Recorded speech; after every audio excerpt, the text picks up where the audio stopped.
All right.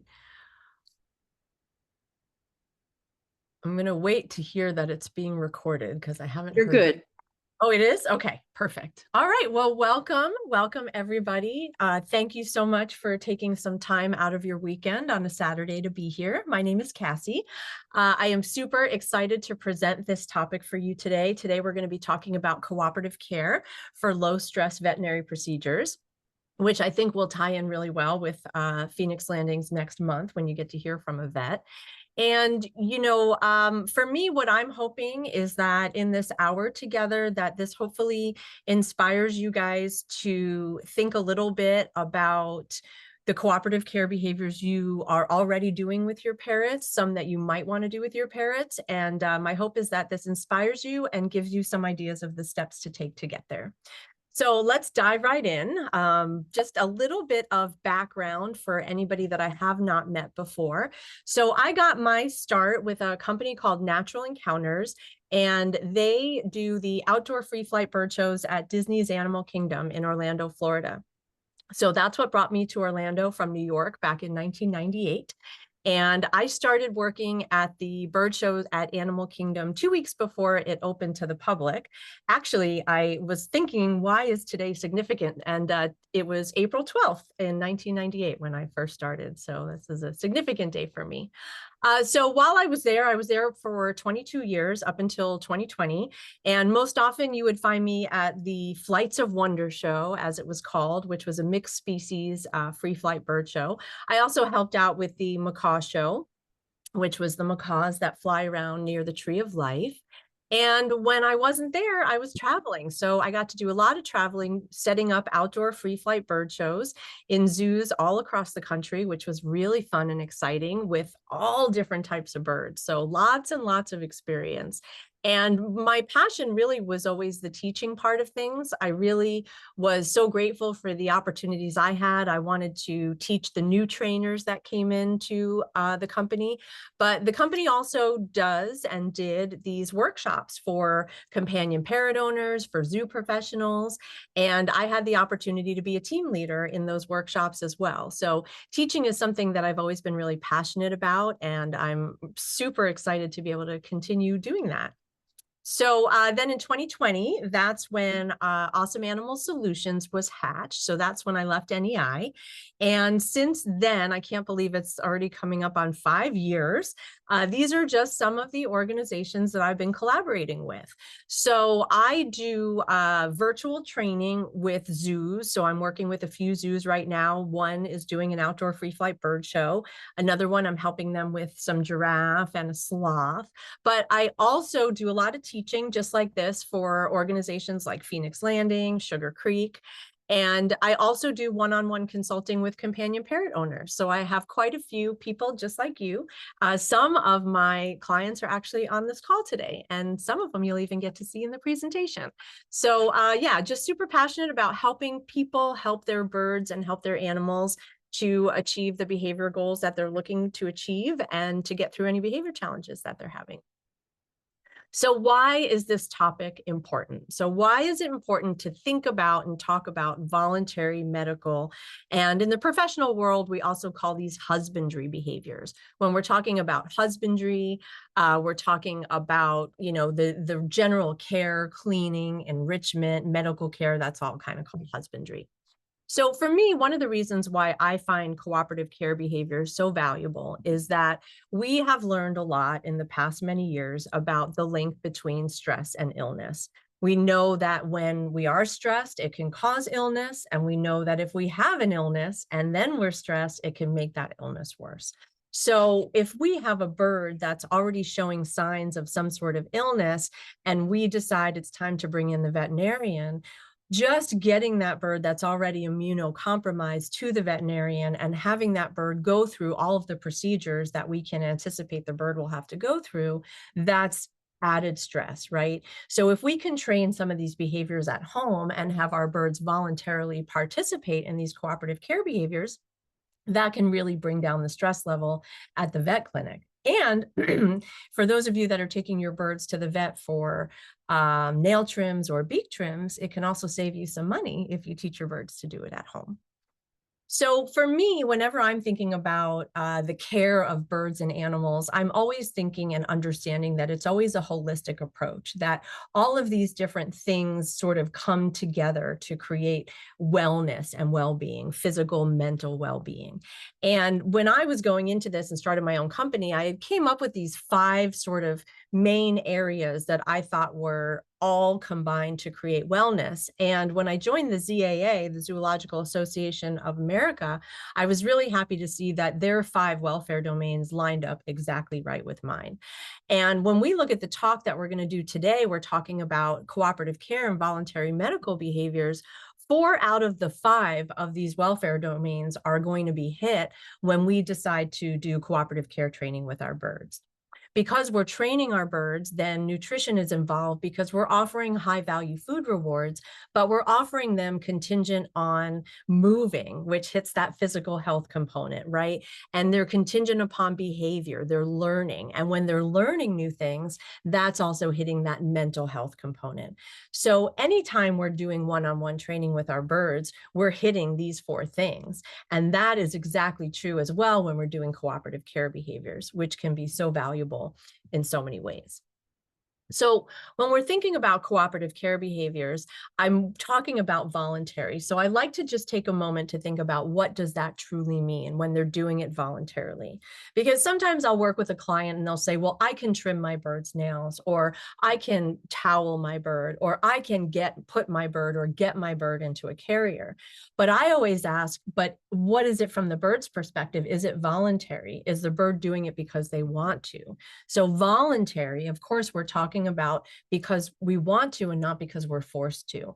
And how do we know? For me, I'm always looking at it from the bird's perspective. From the bird's perspective, why should I do this thing that you're asking me to do? Am I going to do it because I want to do it or because I have to do it? Because you're going to just scoop me up and put me in there, or because if I back away, you're just going to keep on coming, so I'm going to have to do it, versus I'm going to walk out and do this thing. I'm going to get into this towel. I'm going to put my foot up for that nail trim. And the more voluntary it is, the more trust we're building with our birds and the stronger positive relationship we have. So do I want to or do I have to?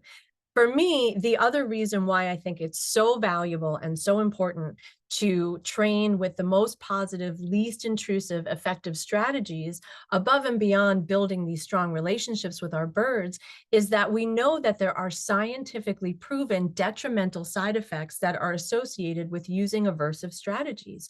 So if we are forcing our birds to do things, or we're being a little coercive, or we can get them to do the thing versus them doing it because they want to, these detrimental side effects are creeping into our relationship. It's the science of behavior. It's just the way science works. Even though we don't mean for these things to happen, this is what happens when we use these coercive techniques. So we see more escape avoidance behavior. We see that we show up and our birds are moving away, or they're sitting up tall, or their eyes are pinning, right? We see some sort of level of escape. It could be really minimal, or they could be flying away or running away, right? And if we still move in and we're still forcing the issue, we can also see increased aggression, right? These are our birds that are lunging and biting, et cetera, et cetera. We can also see apathy. So apathy is sort of, I think, the same idea as this learned helplessness, right? Or this, what happens is when we repeatedly use these aversive strategies, our bird learns through repetition that they don't have a voice, they don't have a choice. So you have a bird that sort of does the behavior you're asking, but it's not, there's no enthusiasm to it, right? They're just doing it at the level they need to avoid that aversive stimuli. And then you also can end up with an overgeneralized fear of the environment. So what is that? So that can be a variety of different things. It could be that if I have a partner, and let's say my partner is a male and he's always kind of moving in and he's pretty like heavy-handed with my bird, maybe my bird is afraid of all men, right? Or let's say I bring my bird into the bathroom and I give it a shower, right? Maybe my bird is afraid of the bathroom. My bird really doesn't even want to go near the bathroom if maybe those showers are not as voluntary as maybe we would hope they would be. So that's why I think it's so important. And I think for those of us that are living with our birds, anytime we see our birds showing any of these behaviors, it can be a sign to us that we can make some changes in how we interact with our birds so that we can see less of these behaviors. And when we train with the most positive, least intrusive, effective strategies, when we train with positive reinforcement and we're offering our birds a lot of choice and we give them a lot of control, then that's really where the magic happens. So you're going to see Chanel and Paul a little bit more throughout this talk here, but Chanel has learned a variety of voluntary medical cooperative care behaviors that you see here. And Paul is an amazing teacher and trainer for so many reasons, but the number one reason is that he is so sensitive to her body language. So watch here, he wants to do a beak hold and she's so distracted. She's looking out the window. He waits, he doesn't force, he waits for her to come back. He tries again, but he sees she's so distracted. So he doesn't force her. What he does is he changes the antecedents. He changes the environment to try and limit those distractions for her. So he took away the visual. She can still hear her buddy calling, but she's a little more comfortable to do a little bit more training. And then he always backs it up with that high value food reward. The other thing that I really want you guys to look at is how long this training perch is. Because in my experience, what I have found over and over again is that the more the bird can escape, the more likely they're going to come towards you. All she has to do is walk away if she doesn't want to do any of this. And what we see is that it's totally voluntary in that wherever Paul goes and asks her to go, she's coming to him. He doesn't walk over to her and start doing the gauze on the tail. He asks her to come to him. And it's such a beautiful thing because when you see that with your birds, you know it's voluntary, right? You know that they're not just tolerating this thing that you're doing to them, but they're saying, hey, I know what's going to happen. I'm coming over. I am willing to do this thing. So the behaviors of Chanel walking over and putting her wing in Paul's hand, that's going to come back into play a little bit later in this talk. And the behaviors with the gauze are going to come into play a little bit later in this talk. So this, I just hope, again, I hope it inspires you to just dive right in and teach some really fun things with your birds.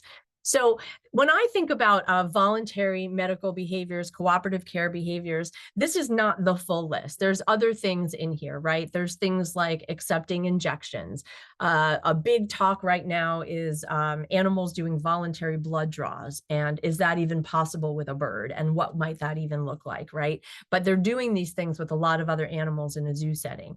And when I made this list and I put this list out there, I tried to do it generally from easiest to most difficult. But again, every bird, just like every one of us and every animal is an individual. So some of the birds that you have in your home may have no challenges going right to a nail trim behavior. Whereas other birds, you might want to start with some of these easier behaviors first and then build to these more challenging behaviors. When I think about what's challenging, I think about carrier and towel and restraint being challenging because when the birds are in a small space, we've taken away quite a bit of their control. When the birds are restrained in a towel, we've taken away quite a bit of their control. So those behaviors, I think, require the greatest amount of trust. And that's why I put them at the bottom of the list, because if you can train your birds to do many or some or all of these other behaviors that are higher up in the list, your birds have so much trust at that point, they'll be way more likely to go on the journey with you to these other behaviors that might be a little bit more challenging for them. So voluntary scale behavior, we'll talk a little bit about that coming up next. And then something like this is amazing. This is Lisa Longo. If anybody has ever heard her speak, and you should invite her to speak. She is amazing and she is so creative and she has built some incredible apparatus to help train birds, these voluntary behaviors.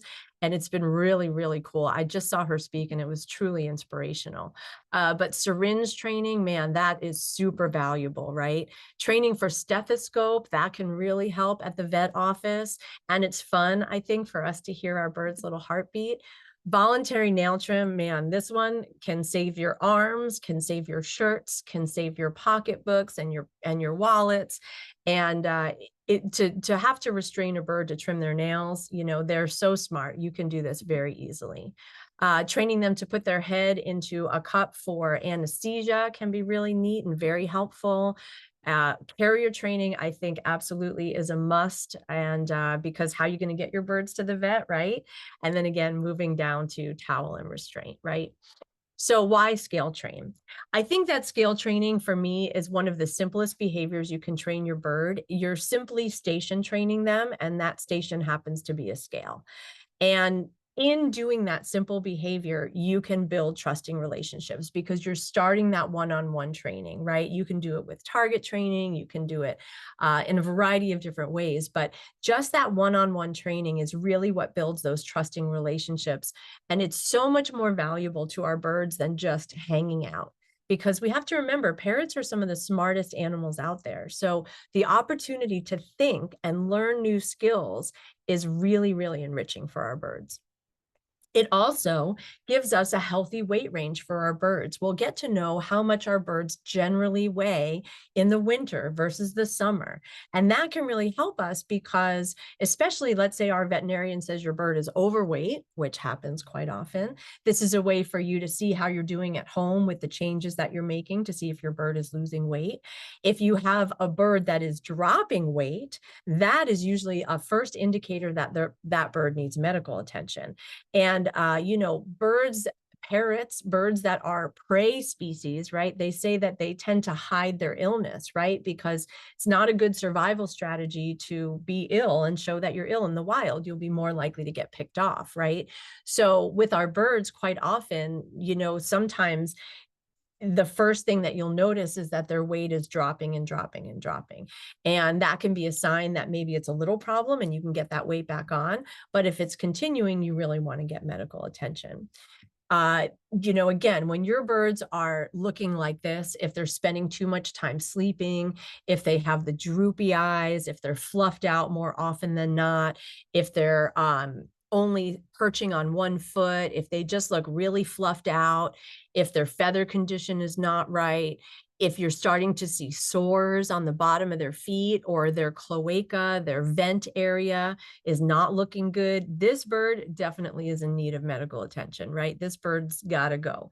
But you want to be kind of looking at all these things and training your birds so that you can see these things and keep an eye on them so that it's not a big problem when they get vet attention, right? Same thing here. This guy's, this is a snapshot. This bird could be perfectly fine. But sometimes when birds are ill, you see this as well, where they're not putting pressure. They're really fluffed up. This guy is not taking care of some of his pin feathers, right? These can all be indicators. So scale training can really just save your bird, right? Because if your bird is looking like this by the time you get to the vet, the chances are there's a real big problem there, right?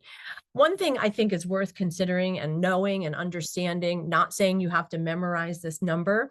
I had to memorize it because I was working with hundreds and hundreds of birds and we were weighing all of our birds in grams. But I think it's important to know that birds are generally light, right? There's 454 grams in a pound, right? So let's say you have an Amazon parrot that weighs 500 grams.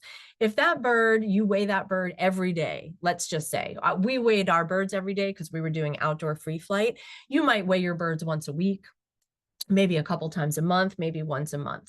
But if you have an Amazon parrot that weighs 500 grams one day, and then the next day they weigh 456 grams, that's just a poop. That's really no big deal. But a 10-gram difference in an Amazon parrot, especially if they're trending down, just 10 grams is a big deal. Is a 10-gram difference a big deal in a hyacinth macaque? That could be a poop, right? So just understanding, you don't have to panic if it's in a range of just a few grams because grams are so small. But if there's a trend happening, you definitely want to understand it and know why it might be happening. So scale training, I love training protected contact. Any opportunity I have to train protected contact, I always do because it's a great way to build trust with your birds. And I find that birds are generally way more comfortable to learn new behaviors, especially if those behaviors might be a little bit scary or frightening for them if we train protected contact. Because they know and understand we are not going to encroach on their territory. We are not going to come into their personal space. We're not going to force them to do these things. So protected contact simply means the bird is behind a wall in a cage with the door closed and you're on the outside, or something similar to that. Protected contact goes back to zoo days when they were talking about keepers being safe from elephants and tigers. But now what we found in the zoo world is that the animals feel safer from us when there's some sort of barrier, and they're way more willing to want to train if there's a barrier. So if you can set things up protected contact, that's a great way to go. Now, that being said, and I was also using a bit of target training here, and then just using the treats as a bit of a lure and a bait, and just asking Birdie to walk back and forth, on and off, back and forth to build his confidence, right? And if the scale turned off, instead of opening the door and reaching in, I would just use that little target stick to turn the scale back on. So if your bird is not comfortable with you bringing the scale into their environment, or if the space is not big enough, or if you have a bird that spends most of its time out of the cage and would feel more anxious and more nervous if they were in the cage, then you want to set the scale up outside the cage. But generally what you're aiming for is you want to find an area where your bird is most comfortable. So, this is Rihanna, and this is Rihanna learning to get on the scale. So we're right by her cage. She doesn't have a lot of space in there, so we brought her out. But notice that we have it set up, again, easy escape. She can step on and step off. She's got that whole table to walk around. It's not limited. She's not stuck on a little island, and she can go at her pace. And she's getting high value rewards for just going on and being on there. If she's not comfortable, she can step off, no problem. But all the rewards come for getting on the scale. Right? And then this is another example, which I think is really fun. This could be protected contact. It's not, but it absolutely could be. If they wanted this to be protected contact, they just shut the door and they do it almost the same as what I did with Birdie. But these birds are trained to come to the hand and come on out to get weighed. And this is really nice because we don't need to bring the bird far away to an environment where they might get nervous and then we might have other behavior challenges. We're doing it right here at their cage. And for those of us that are working with birds professionally, like I said, we're weighing them pretty much every day. And especially if we're working them in outdoor free flight situations, because not only do we want to know that their weight is okay, but we're really looking at behavior, right? So it's not about the number on the scale. It's about, hey, these birds do this behavior every morning reliably. So if I come in and I go to weigh my bird and all of a sudden the bird doesn't want to come to the scale, they're sitting in the back, they're fluffed up, they're acting different, that's a cue to me that maybe something is happening and maybe they're not going to go in the show today, or maybe they need medical attention. So doing these simple behaviors every day is another great way to see, is my bird acting within normal range or is something off? Training for eye drops. This is one of my favorite videos, and you'll get to see a little bit more of this a little bit later on in today's talk. But imagine how you would have to restrain this bird in order to do eye drops, right? So training your bird to do something like this is no stress, right? No stress on anybody. And it's also such a huge time saver, right? This is one of my clients. This is Heather and Andy, and Jack is the bird. And Charlie, one of their other cockatoos, needed nasal drops in the nares. But Charlie, you know, he doesn't know as many behaviors, but Jack is a really good learner. So I said, well, let's train it with Jack first so you guys can learn the technique and get really good and feel really good about it. And then you can go and replicate that with Charlie. And Jack was able to get drops in his nares actually to this day, which was his very first training session. So all we did here was we're protected contact. They put a little clip, a little carabiner right there, and they asked him to target that with his beak. So as long as he's touching that clip with his beak, Heather's giving him treats for touching the clip, and Andy is working the little dropper and making sure that he's got the dropper situated. And at any time, if Jack doesn't like this, all he has to do is walk away. He's not forced in any way to be on that perch. He can leave at any time, but he's choosing to target that carabiner for treats, and he's allowing Andy to put those drops in his nose, in his nares. Stethoscope, again, I think is so cool and so interesting and really can be pretty simple to train. So this is Sugar, and you see Sugar's on a nice long perch. And the way that Danny trained this, she just asked Sugar to walk along while this stethoscope was up. And then over time, Sugar was comfortable to lean down to sort of get that treat and doesn't mind that Danny is moving this stethoscope around. I've had a lot of people train this, and I've also had a lot of people that do it, but they never put the stethoscope in their ears. And I always tell them you should do it because a few reasons. Number one, to put it in your ears, yes, it's pretty cool. You get to hear your bird's heartbeat. But number two, if you put it in your ears, now you're going to know more about where the vet might put it, so you can better replicate what your veterinarian's going to be doing. You'll have a better idea of all the different places. You can also ask your veterinarian if you have a really good veterinarian. They might do these procedures in front of you, or you can ask them what would be valuable. Maybe you send them your videos. But working in connection with your veterinarian is absolutely amazing if they're willing to do it. So this is Chanel again. So this is Chanel learning the stethoscope. And she learned this in 4 sessions. Now, remember, Chanel already had some prerequisite behaviors that she was really good at. She was good at walking over and putting her beak in somebody's hand, right? In Paul's hand. So all he's doing is he's now got a stethoscope in his hand. And what Paul did, because he's pretty smart, he wrapped the stethoscope around his arm because he didn't want the cord to be like a scary snake that was in Chanel's environment that might scare her. He wanted it to sort of disappear as much as it could until she was a little more comfortable with it. So that's how he did it. And then he progressed from there. And then here's the 4th session. And I have the volume on this one just so you can hear the level of communication that Paul has with Chanel. And I really recommend that you all think about doing this too when you're training with your birds. The more you can tell them what you're going to do before you do it, the more they will learn through repetition what to expect, and it will be less stressful, right? I compare it to if I go for my cleaning at the dentist and they just get in there and start putting their hands in there and doing all sorts of stuff, versus they say, okay, I'm going to put my hand in here. This is going to hurt a little bit, but if it stings too much, let me know. Then I'm going to do this. And then you're prepared, right? And so you're a little more relaxed because you know what to expect.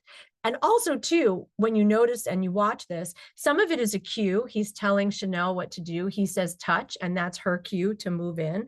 But then he also tells her what he's doing right before he does it so that she can be prepared. Touch. Good. Moving. Good. Stay. Good girl. Stay. Moving. Good. Stay.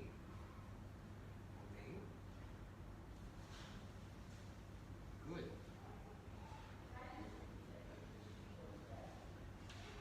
Good job.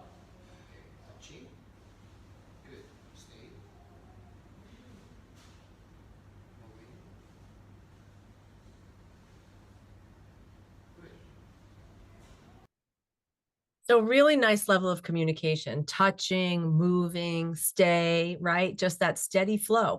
And when we use the same words over and over again, that's what helps them to predict what's happening. So syringe training is another one I think can be super, super valuable. I used to train this a variety of different ways, but one of my clients and colleagues came up with this way, which is my new favorite way. So this is the way I always train it now. I do recommend when you start with syringe training, I recommend you have water in the syringe, because the first time that your bird touches that liquid and they shake it off, what I found is that if they have to think about what that was, it can take them a little bit longer to come back and try again. But once they realize it's something they're very used to tasting, which is water, they're usually a little bit quicker to come back and do it. And then once they're taking the water, then you can experiment and play around with some things they might really, really like baby food or applesauce, or you can get peanut butter powder at some of your grocery stores. You can make some peanut butter that's liquidy for a syringe. So, but I do recommend you start with water. So This is my new favorite way to train it, and it's using target training. And everybody knows I love target training. So if your bird is trained to touch a target, all you're doing is you're lining that syringe right up with the target. And as long as your bird is confident to do the behavior, you're moving the syringe up higher and higher. So this is Birdie Birdie. He was already syringe trained in a different way. So I just did this as a demonstration for my teachings. And I have applesauce in it because I know that's something that he really likes. But even though there's applesauce in it, I'm still backing it up with the millet, because when they're drinking the stuff from the syringe, it may or may not taste very good. And if you back it up with something they really like, now it's not just about drinking the stuff out of the syringe. It's also that they understand, if I drink it, I also get a high value reward that I like. I've heard some people say once your bird is drinking things from a syringe, you can go to diluted apple cider vinegar, so you can start to add things that maybe don't taste as great. But again, for me, I'm always backing it up with that primary reward. And this is Grace and Nape. And Grace was actually the colleague I was talking about that came up with this technique. And she's a brilliant, brilliant trainer. She's out in the Netherlands, and Nape was actually the last wild macaw. There used to be a flock of wild macaws that lived in the Netherlands for many years. And he was in his 30s and got very ill. He's, birds in the wild have a rough life. So he had a lot of medical issues, and he found people, and those people found Grace. And that's where Nape lived his last years. And this is a little cockatiel at Sugar Creek. Same technique, just using that target stick, syringe with a little bit of water, and just moving it up as the bird is comfortable. So if your birds are target trained, I challenge you to go syringe train your bird later today or tomorrow. Nail trims, again, I think this is just super valuable. So this is the way that we did it traditionally where I used to work. We did protected contact. We had this little door perch. We would put the door perch in. We asked the bird to put one foot on. We do the nails with the Dremel, and it takes no time at all. I love a Dremel instead of clippers, because with clippers, you can get the quick, they could bleed, it could hurt. The Dremel, you're really not going to do that. It's a little bit safer, but you're doing short touches. You're not holding it on there too long. And then Paul also did this training with Chanel, and this is what it looked like at the end. Now, I will say that as I've done this training more and more with more people, what I've found is that this strategy has some cons to it. It's a little bit challenging. One of the biggest challenges, I think, is that in the beginning, it's really best as a two-person train, because there's a lot of different moving parts. And so you're generally going to have one person, once the bird is trained to put their foot up on the wire, you're going to have one person that's just the reward person, kind of like a Pez dispenser. And the other person is focusing on what they're doing with the feet. And whoever's working with the feet, when they say good to the bird, that's also the cue to the feeder to dispense a little bit treats. And then over time, you can get it down to a one-person train.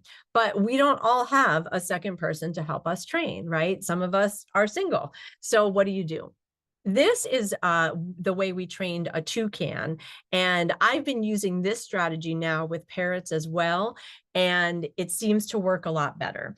So with the cage, usually you have a challenge getting that little back nail. With this, all the nails are right there, so it's a little bit easier. This is something you can very easily make at home. There's a lot of varieties in how you can do it. It doesn't have to be exactly like this. This is just a simple roll of chicken wire with a little wooden base. And the idea is that the bird sits on the wire and we're dremeling from underneath. And this is Pico and Tracy at Henson Robinson. And our commitment to Pico is that we're only going to trim his nails when he's at this third of this perch here. So he's got to hop over to the very end. And if we're doing our dremeling and he hops to the center, that's our cue to stop. Only if he's on this side will we continue to do it. That's how we maintain that trust and that communication between us and the bird to say, hey, you need a break? No problem. You can have a break. When you're ready to come over, I'll do it, and you'll get some high value food rewards. The other thing that I think is really valuable to notice here is that a lot of times when people are training behaviors like this with dogs or birds, whatever it might be, usually they're just feed, feed, feed. So you can imagine a dog is like licking peanut butter off a spoon while we're doing the nails. Sometimes we call that the head in the bucket technique, right? Because they're just kind of eating while we're doing this thing to them. Do they know what's happening? I believe they do. I believe they do know what's happening. So my other colleague, Nikki Plaskett, she always says, progress, not perfection, right? That's okay. Head in the bucket is okay. It's progress. It's better than forcing your bird to do these things. But if you can move towards the point where your bird is absolutely 100% aware of what you're doing and is telling you, yes, it's okay. So Pico sees that his nails are being dremeled and he chooses to stay. So he earns the reward after the behavior. So I dremel and then I reward. I touch and then I reward. But again, anything that you can do is better than, right? So don't feel like you have to get to this specific level. Lisa Longo, she built a similar device to this that's sort of on an angle. So you can imagine instead like a triangle and the bird just stands up on the angled wire that way. Some people, one of my other colleagues, they have one of those cages with the half moon on top where it bends down. So she asked the bird to stand on that flat and that flat kind of patio, whatever that is.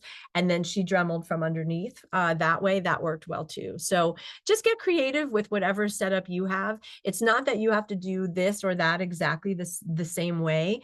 My hope is that this just inspires you to say, oh, well, I can't do this, but I sort of have something similar that might work out. This is for beak trim. So this is what Lisa developed. And then Nikki's group added this little thing of plexiglass in between because this bird kept sticking his tongue out and they didn't want to dremel that tongue. So, you know, things like beak trims for me, generally, if your bird is chewing on a lot of wood, cardboard, toys, you really shouldn't need to do beak trims unless there's some sort of medical issue or a deformity or a genetic something or other.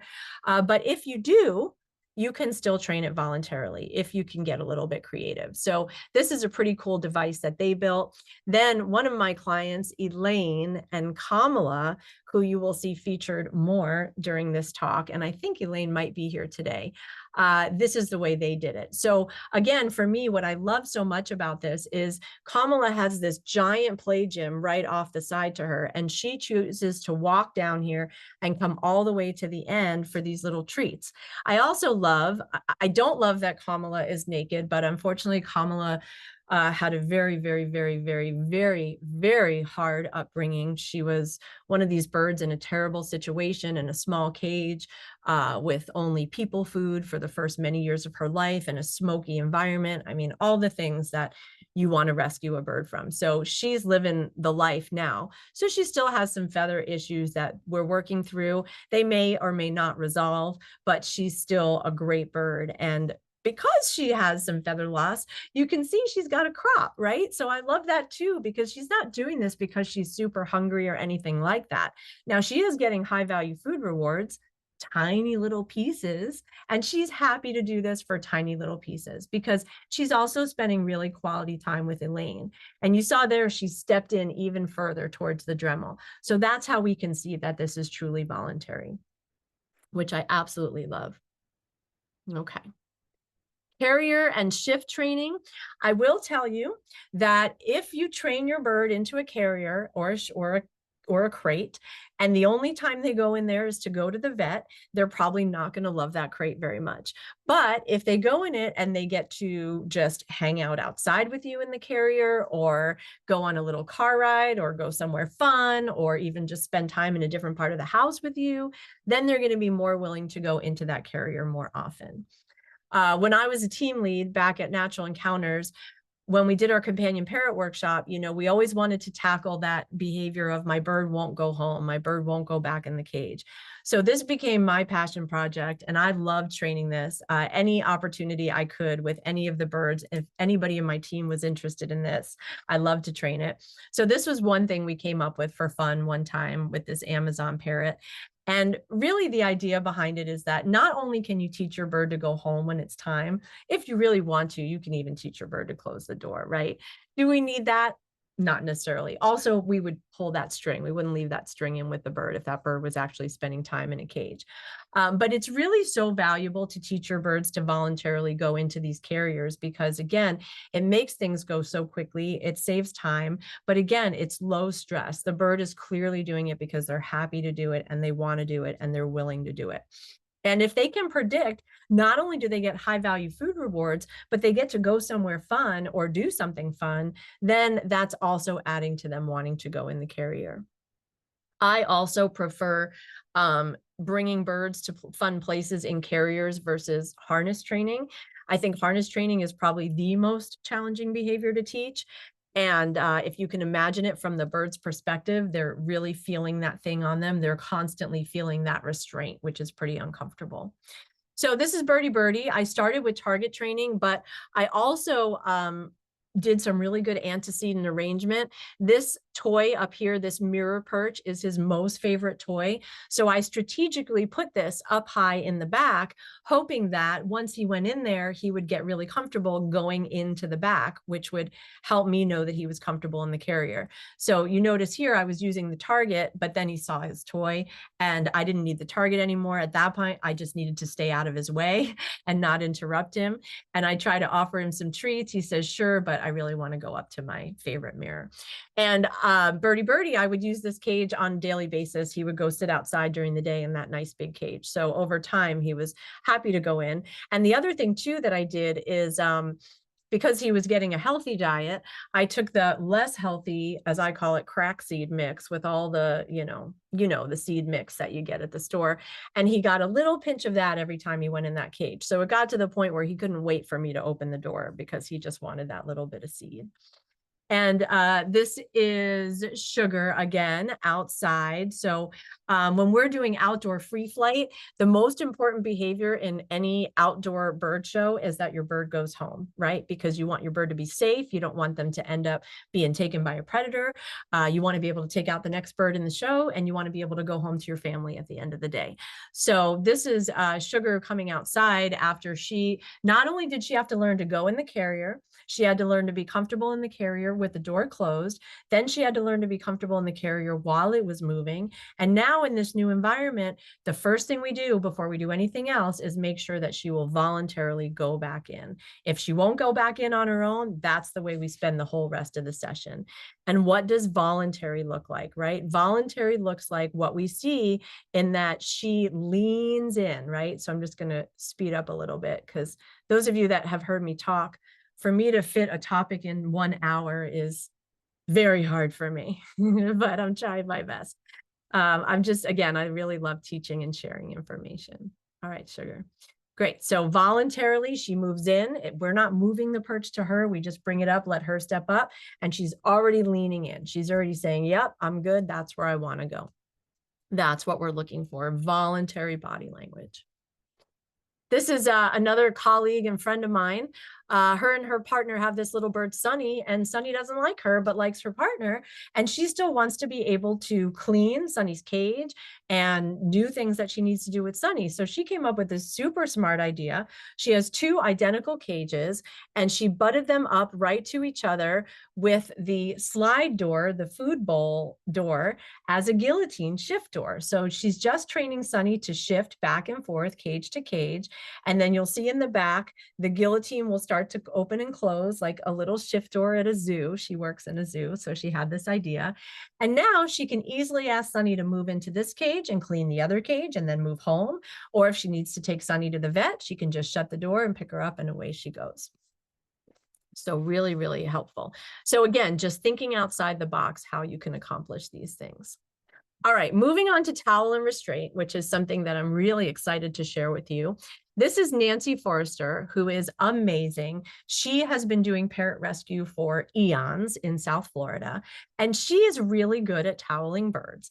And I show people this video because we want to know what we're aiming for in the final behavior for what the vet would like, right? We want to make sure that the vet is going, we know the vet is going to hold that neck, right? They have to hold the neck so the bird doesn't bite because you know they have that great big beak.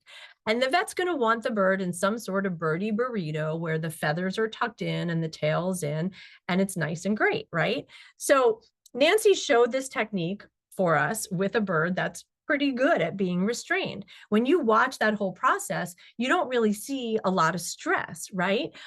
Even so, what I want you to really notice is that this bird is showing escape right there, escape, again, escape. This bird is not flighted. He has nowhere to go, but he is showing escape behavior. So if we say, is he doing this because he wants to or because he has to, even though he's relatively calm and even though he's not experiencing a high level of stress, it's because he has to, not because he wants to. So what can we do? How do we train this behavior so it's voluntary, right? So back at Natural Encounters, this is the way we historically trained it. This is my dear friend Wouter. And this was a behavior Wouter was passionate about. So he would do this with his groups quite often. This is a very young Amazon parrot. It really helped that this was a very young bird because baby birds are used to being jostled by their fledgling mates, their sisters and brothers, and they're used to being in a tight space. So they're used to all this touching. It can be a lot more challenging with adult birds when they're, past fledgling age where they're not really being touched by things as much. But the other thing about this technique is that it is intensive. It takes 3 people to do this technique, right? It takes 3 people, took a long time, took 5 days. There's a lot of different steps. Can it be successful? Yes, absolutely. You'll see they had great success with this young bird. This was the last day during show and tell. And it's so cute. And they got to hold the edge so he doesn't go off the table. So don't go off the table. And so then what they do is they stop him here at the end. Well, actually, they let him go through. Now they're going to stop him here at the end, and then they're going to start picking him up. And when you go to the point where you're picking him up, now again, this bird is no longer in control. But to give him control, make sure he has control. Anytime he starts to kick or move or say, I don't really like this, we got to put that bird down. Because if we don't put him down at the very first signs that they're ready for a break, then we're dumping coins out of our trust account, and they're going to be way less likely to want to get in that towel next time. So that's really important when you're doing that if your bird starts to show, I'm not comfortable, we got to put him down. So Nikki said, well, that's a really cool technique. I like it, but I don't have all these extra people. So she hung a towel over a perch in the exhibit, and she created the same situation, and she trained her bird similarly. So me, with that being my experience, that's what I did too. This is what I built for Birdie Birdie. It was my own way to try and make this thing happen. So again, I'm showing you this to say, get creative. This kind of worked okay. I was able to make some progress. I really think the reason that I didn't make as much progress with Birdie Birdie was that I wasn't going at his pace as much as I should have. I had a deadline. I had a towel training workshop I was working on. And so I think I really just went a little too fast. And you can see too, in me going too fast, this is the head in the bucket technique, right? This is absolutely head in the bucket. He's just eating and eating while I'm doing these things, right? He's conscious, he's aware of what's happening, but is it really his choice? Is he really in control? He's more just sort of eating, right? I experimented with several techniques with him, and this one down here is the one that I interestingly ended up having the most success with. And this was after we had done a lot of iterations. So he had had a lot of experience at this point with the towel touching him, but he was really comfortable for me to do this down there. This is the final behavior. So I'm not showing you all the middle steps that I took, but same thing. The minute that he wants to come out, I got to let him come right out. So this is the way I was plugging along until I started working with Paul and Chanel. And Paul said, I'm trying all these different things. I'm trying to make it a toy. I'm putting it in my lap. Like you said, I'm not making progress. What can we do? And I had a light bulb came on, and I said, she'll walk into your hand and she'll let you take this piece of gauze and touch your tail and touch her foot. I said, what if she walks into a piece of gauze and this piece of gauze just starts to get bigger and bigger and bigger? And that's what we did. And it worked out so well. So I'm going to take a little bit of time here just to show you the steps, because I hope that you try this with your bird. And I have some inspiration here as well from some of my clients that have had success with this technique. So I'll show you that too. But the first thing he did was have a little washcloth, and he just used it just like the gauze. She didn't really like it on her tail. And he said, okay, that's fine, because I don't really need that anyway. I really just need you to put your wing into it. So once he had that behavior, and these are all sped up a little bit just to show you the process. Siri's just using it just like the gauze. So I'm going to skip ahead here because I know I'm almost out of time. So now he's got the same hand towel. He's got it opened up, and notice how his fingers are behind Chanel so that he can just put his hand and put that towel gently on her back while she's leaning in. Now, right here, he goes to reward her. She moves away from the towel. So he pulls the reward back, and he resets, and he makes sure that the reward happens while her wing is touching the towel, because he wants her to understand this is the most important piece, is that your wing is touching the towel. And as long as you'll keep your wing on the towel, I will give you rewards for that. And he can very slowly start to roll his hand. And again, all she has to do is walk away. She can walk away at any time. Okay. So then when he's got that, now he goes to a bigger towel and he does the exact same thing. Now he's starting to wrap it. Watch how good he is. She pulled back, so he stopped. He's only wrapping as long as she's leaning in. He's going really slow. He's telling her what he's doing. And this is what I love so much about what he did. And I remind my clients to do this. The way he's holding the towel, she can still use her foot to eat. She's going to pick her foot up here in just a minute. And this is where it's so valuable, because from that bird's perspective, she can still eat. If she can still eat, that's really going to lower her stress level. She's not so tight that she can't move. And then we're going to ask her to walk a little bit. And then we're going to ask her to do some other things so that she understands it's okay to be in this towel. It's not really stopping me from doing a lot of behaviors. And he's equally slow when he unwraps, making sure he's so slow, going at her pace, and she can walk away if she wants to. And we see that she chooses to stay, right? Which is really nice. Okay, so this, we'll just watch the end of this top one so you can, oh, I think it's over. So we made pretty good progress, and then Chanel had a vet visit, and the vet did pick her up in the traditional way. And we met about a week later, and I said, how's the towel training going? And he said, I don't even know. I don't know if she'll do it. She just got grabbed up last week. And I said, let's try. So I have the volume up again so you can hear the level of communication that he has with Chanel. So this was 1 week after she had been grabbed for an exam. Yes, touch. Good. Okay, wrapping. Like that. Good job. Okay. Applying pressure. Applying pressure, he said. He's starting to squeeze it a little more. Good. Good job. Good. Okay. Touching the back. In the back, he says. Okay. Good. Good job. And she also knew a hug behavior, so that helped with that. Removing. Removing. Removing. Good job. Great. So we got to that point, and I said, man, this is the conundrum, because now when we grab that bird off of the perch, we're really losing some of that trust. And I thought, well, what could we do instead? I thought, well, instead, what if the bird steps up while they're in the towel? So that's what I started working on with my clients. I had some other clients that were eager to try it and went along with the ride. So this is Heather again with Jack. And what I love about this video, he's just starting to step up. He's only willing to put 1 foot on. She didn't close the towel up. She didn't have a clip on her this day. But we said, okay, well, let's just try some step up training, which he did. He wouldn't put 2 feet, but that's okay. But what I love about this video is look what happens here.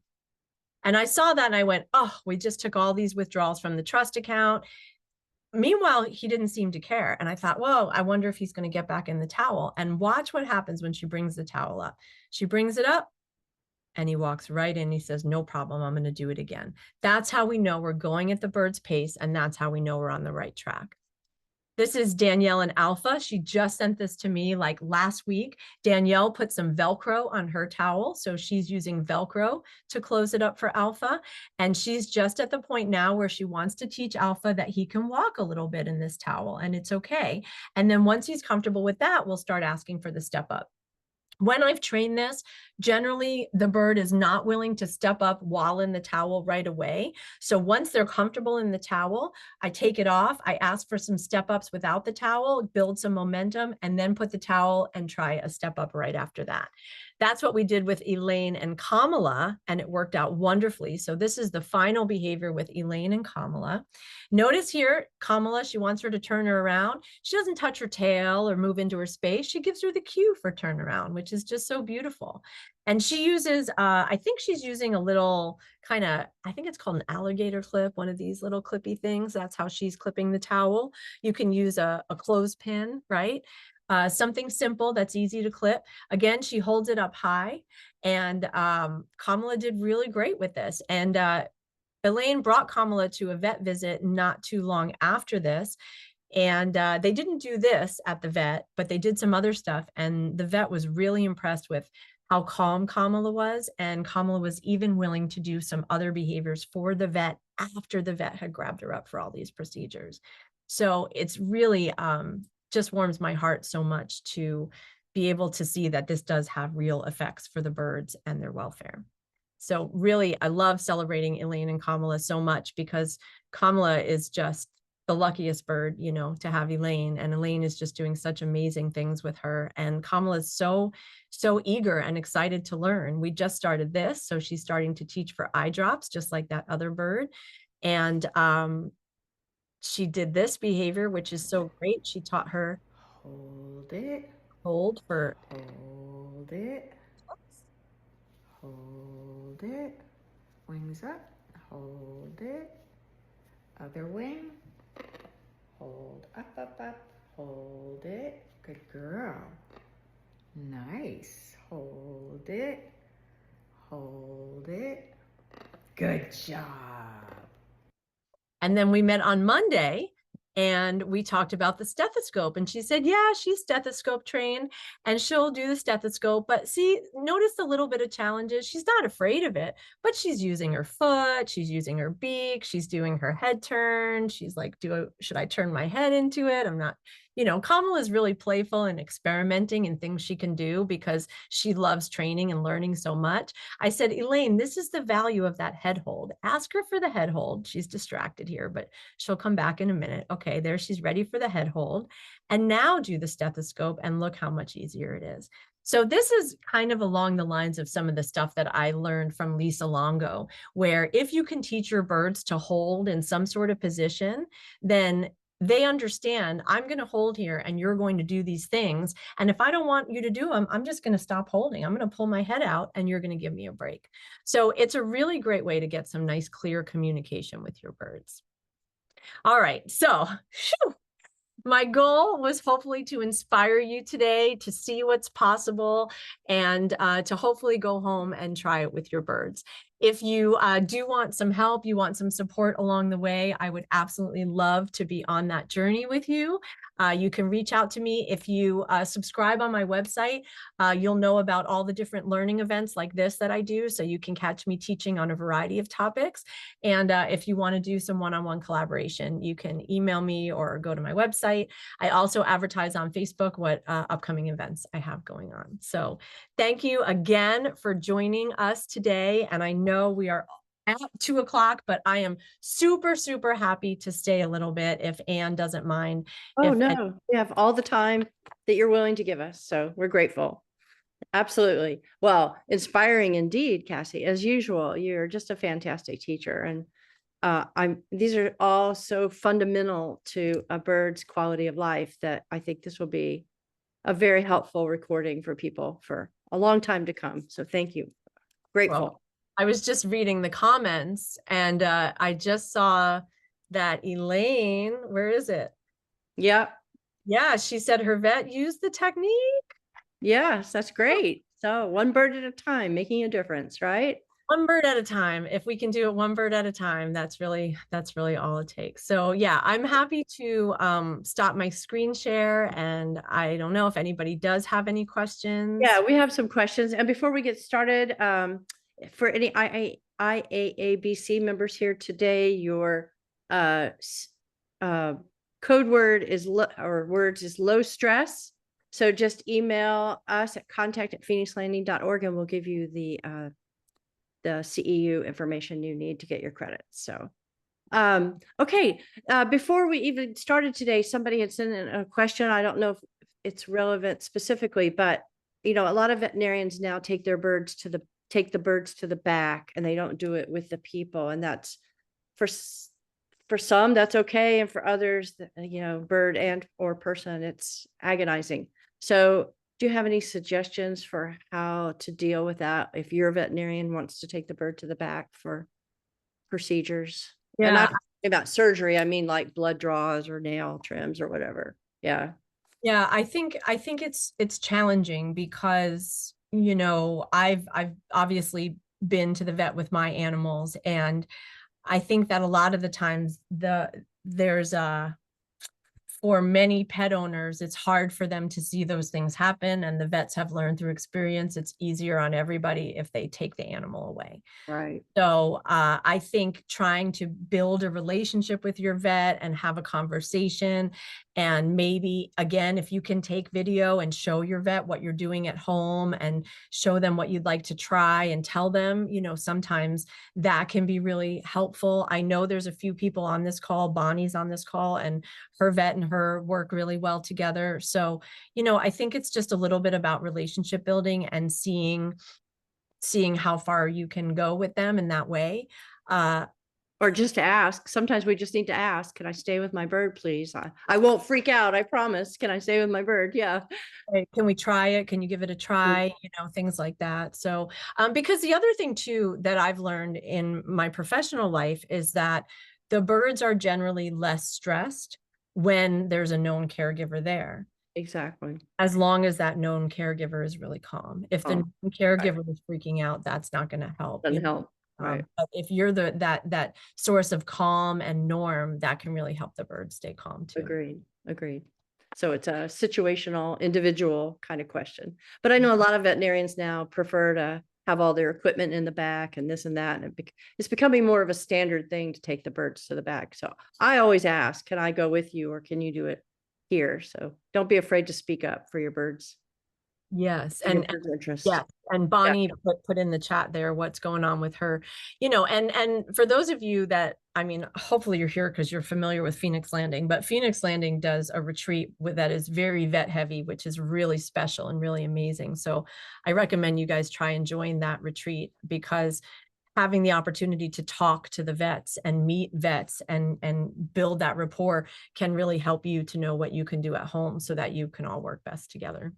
Thanks for that plug, Cassie. And you were a much appreciated speaker at one of them. So the next one for everybody's future reference is May 30 to 31st, 2026. That's a little over a year from now in Asheville. So put that in your calendar and you'll be getting more information about the theme and the speakers here in the near future. So yes. Yeah, so and as long as everybody is willing to hang on and hang out with the questions, and I don't want to skip ahead with all those questions, but I know I just see some stuff coming in on the chat about this poor budgie. I mean, if it was me and I had that situation, what situation? I'm sorry. So this person, the budgie flew all around the room, hit the wall, hit the floor, and then they scooped it up in the towel. So that's the tire it out technique.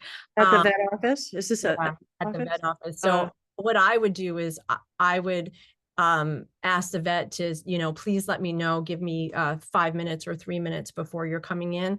And I would probably reach in with a towel in the crate to block your bird if your bird's not towel trained, and you restrain your bird out of the crate. We did a lot of toweling out of crates where I used to work, because that's way less stressful than chasing the bird around where they can hurt themselves. So if you can get the bird out and then hand it off, just get it in a little birdie burrito. There's no reason you shouldn't be able to hand it off that way. Agreed. Agreed. Thank you. Okay, so some of the questions, you know, there was one video you had, and videos were great. They're so informative, so helpful. The one on the door with the scale and the wood blocks. How were those wood blocks attached to the scale to make it secure? Yes. So we've done a few different things. So the scale generally comes with a scale plate. One thing that we did where I used to work, we would build the wood blocks, we would build that T, and then underneath we would attach little metal tracks, and I don't really know what they were. Anything, I used to go to Home Depot and just look around the aisles. I know I need something that looks like this. What would work? But it's just a little track that would slide the wooden thing right onto the scale top. Okay. But we've also used heavy duty Velcro. Velcro, yeah, something So to be sturdy. Yeah, I guess it depends on how big and heavy your bird is, but you don't want it to fall off for sure. yeah, and also too, whether you use a flat perch or, you put that T perch on the scale, it's really mainly about the tail. To get the Right. accurate weight, you want the tail to not be hitting things. So if you have your scale at the edge of a table and your bird can get on and turn around, you may not even need a T perch. You could probably get away with just the flat scale. Even though, yeah, parrots are comfortable to perch, they're not on it for very long. So Sometimes they want to bite the scale too, so that gets to be a whole nother drama. Yeah. Or yeah. some of those scales come with the little perch, but they're little perches and they're not necessarily stable enough for a bigger bird. So I like the big block idea. Yeah, it was great. So somebody wants to know if once a bird has had a negative reaction to a carrier, how do you fix that for the future? So there's a few different things. And Julie, it's so good to see you. I haven't seen you in a very long She's time. awesome. Yes. A few different things. So you can rebuild with the same carrier. It just takes time and creativity and going at the bird's pace. And it's about reinforcement history. So if your bird has been in a carrier 30 times and 30 times they end up at the vet, then all they know is 30 times of bad stuff. So you might have to train 100 times before they'll even go in and sit comfortably. But then once they're in and you're going at their pace, if they only go to the vet 1 out of 100 times they go in the carrier, it's not going to be a big deal. But if your bird really won't go anywhere near it, then you can start with a new carrier. The other thing that I will say too, that I've been doing a lot lately is, historically, we use these dark crates, these very kennels. And first of all, those don't work great for parrots because parrots can chew them up. And also I find parrots really like to hang to feel stable. So if you're using a wire carrier, they make some really fancy carriers out there, but some of them are plexi. So the bird has nothing to hold on to and grab onto. So if they can climb in and out on the bars and sit on a perch and have a foot on the bar, that's going to make them more comfortable. So I would look at the type of carrier too and see if you can find one that they would feel more comfortable with. I agree. We use only wire carriers and preferably with a cotton perch because then it's easier to hold. It doesn't slip while you're traveling. So a lot of times they put 1 foot on the cotton perch and 1 on the side, and that makes them feel very secure. Yeah, exactly. So Debbie Foster, who you know, and is also an excellent teacher and wizard in behavior, she was wondering if you had a chance to generalize this to vet offices. I know veterinarians don't have a lot of time to do training, but you could probably do some modified version of this and present it at AAV. I think it would be a great thing for you to do. Yeah, absolutely. And so what I tell my clients, Debbie, is once they have the behavior trained, I tell them to replicate it in all the different rooms of their house. And if there's any rooms the birds are not familiar with, then that's definitely going to go on the list. And then if they have other places that they can take the bird, if your vet is willing to let you do some training sessions in their vet room, I think, I'm not sure Bonnie's on here, but I think her vet maybe allowed her to do that. I'm not sure, but the vets might be willing to work with you on it. And I think there are some out there that would. Then Elaine did generalize it to the vet office, she just said. So that's really great. That's great. Yeah. And then Julie, I saw you said you were using the Keltie. So maybe train it with a wire cage and build your bird's confidence there. And then you might find that your bird will be willing to go back in that Keltie later on, because those Kelties are cool. I wouldn't put it in the garbage by any means. I would come back to it after you've trained with a carrier that your bird maybe likes a little bit more. And of course, the Celtic carriers are great for just taking a walk in the park or doing those other fun things that make the carrier less threatening, so. I mean, for me, if it's a harness, I'm recommending a Celtie. Yeah, yeah. You harness train, I send them the website for the Celtie carriers. I'm like, this is the way to go because they've thought of everything. And yeah. So. And Angie will specialize to whatever your needs are. Exactly. I was so pleased to hear you mention how hard it is to train the harnesses. People ask us for that all the time. And I always say I could train a lot of things, but that one's asking a lot of a bird. It really is. Yeah, I mean, Paul and I did it with Chanel, and you saw how cool Chanel is. She's amazing, and she let us get through the whole process. But as you know, one bad thing, she flew, and the minute she flew and she got tangled up, she didn't want to go near it again. And he thankfully decided he's actually a professional trainer that works for the woman that owns the birds, and I think he hopefully convinced her to just put that one aside and use the carrier instead, because every time she had actually sent me some guy on Instagram with all of his birds on harnesses, macaws, blah blah blah. But when you really understand bird body language and you look through those videos, you can clearly see the birds are not that comfortable, and so for me, that's what it comes down to, is the bird's comfort. And I also had a client that did it with a little bird. And again, the client is so happy because she can go on walks with her little bird. But when you look at the little bird, he's vulnerable. He's out in the open, and he's just like, oh my God, I hope a predator doesn't come pick me off. Right. So I just feel like if we're truly doing what the bird would feel more comfortable with, then I would love to see us move away from the harness. Agreed. And so many of them, there's some versions that seem very unsafe. They wrap around the leg or do some weird things that just seem, potentially really tragic. So I agree. Stay away.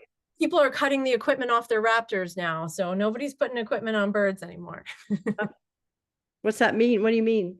Well, historically with the hawks, the owls, the eagles, you would see them with jesses and equipment. And it is now in the UK, it's illegal to tether birds away. And so everybody across the main place where is still a challenge is that in the UK, they don't have rehabilitated raptors. If a raptor cannot be released, they are humanely euthanized. US, we save everything. So we have a lot of injured raptors that can't be released into the wild. So that, I think we're still using equipment there, because if they did end up in a tree, they cannot survive on their own. But the raptors that are healthy, that are, bred for shows and things like that, a lot of people are either not putting equipment on them ever from start, or the ones that traditionally had it, they're cutting it all off and they're training them without it, because we're not tethering parrots, even though some people have tried. So why do we still need to do it with raptors? And I think we've learned more now than we knew in the past. And so people are trying it with great success, which is exciting. Yeah, that's great news. I hadn't heard that. That's wonderful. Well, I noticed some of your trainers obviously had benefited from your teaching, because their bridges, after they said good, they paused before they came in with the reward. So they were very smooth as far as the bridge reward, which, a lot of people here probably are familiar with, but not everybody. And it gets muddy and murky sometimes, if you don't understand the point of the bridge. So yeah. And I really love, what Nikki says when she says progress, not perfection. I think the most important thing is to look at it from your bird's perspective and watch their body language. And if they're not doing what you're expecting them to do, then say, okay, I am not communicating well. I need to change what I'm doing, right? And I think the more we can take responsibility and not feel bad about it, but just say, okay, I need to fix something they're not understanding, but just be creative in taking that responsibility and seeking, advice when you need it. I think that's where the magic happens, I see something different happening also with the way people are talking to their birds as they're training. I remember long ago, we were not supposed to have all that jibber jabber. We're supposed to be very clear with our cues, our bridge, our reward. And now there's, I'm going to do this, I'm going to do that. And that seems to be okay to add that to the dialogue, huh? Yeah, absolutely. And I was a very quiet trainer. I was a quiet person, so I was not one of those people. And I thought it was just noise, right? But yeah, now that I see the results of it, it makes sense to me. It absolutely makes sense. If you're using the same words, obviously they're going to predict. Do they know what that word means? They know it means they're about to get touched. You're about to touch me, because every time you say it, you touch me, right? And I just see the birds and all the animals just more comfortable. It's like you go to touch a giraffe and he flinches, but if you say touch before you touch him, then that flinch goes away, because now they're predicting, oh, you said that word, I know now what's about to happen. Well, I trained at Natural Encounters 3 times, and the second time I was trying to see if I could only give verbal cues and no other cue, no physical ones, and that did not go well. So I think you still need the physical, you have, if you say it, you have to also do some kind of physical cue, right? Yeah, well, animals are watching us more than they're listening, right? Because Exactly. body Exactly. language is the universal language, right? Like you watch, I mean, even I just went to a big gathering yesterday, and the body language of the different humans, and how they talk with people, I mean, you can tell who's friendly and who's not, and who's gonna, engage in conversation and who's not, and all those things, right? And so that's more in how people act or animals act, less in what they say. So absolutely, they're watching more than they're listening, but again, that consistency and that repetition can definitely help. I like the blend. It's nice. Yeah. Yeah. Well, it makes for a more robust relationship too, because we humans do tend to be more talkative sometimes. Yeah. And parrots, again, for me, I always remind people parrots are literally some of the smartest animals in the world, and we are animals. So imagine and believe that your parrots are smarter than you, because they probably are. And Yes. so, there's no reason not to do, take those. Communicate. Right. Yeah. Right. Yeah, absolutely. Yeah. Well, you are a gem in the behavior world, in the human world, in the parrot world. We are so lucky to call you our friend, and one of the best mentors and trainers I had. So you've had a great influence on my life for sure. So I think everybody here knows and feels the same. So we're very grateful to you, Cassie, and hopefully you'll come back again. I will. I will. I'm grateful to you all. I think it's all about that collaboration. I think being open to collaboration, everybody keeps learning. I mean, I'm learning every day, and that's Exactly. where the magic happens, being Right. inclusive and collaborating. Exactly. Always learning. Yeah. We'll never know it all. So please. That's why I love the people who come to our talks, because we know that they're trying to make a better life for their birds, and they know they don't know everything, because none of us do. Right. So None of us yeah, do. And science and learning, it's evolving. That's what, we evolve as we go. So exactly. Well, thanks for being on the cusp of making that happen. So. glad to be here. Glad to be here. All right, everybody. I said the wrong date earlier. It's May 17th that Dr. Ernesto Dominguez will be back with us to talk about conservation from the clinic to the field, how our captive birds have an influence on the survival and the nature of our wild parrots, like this Brazilian greenwing right here. So thanks again to everybody for being here today. And of course, most especially to you, Cassie. And I hope to see everybody back again soon. Thank you so much. Enjoy the rest of your weekend, everybody. Thank you You too. again. Bye.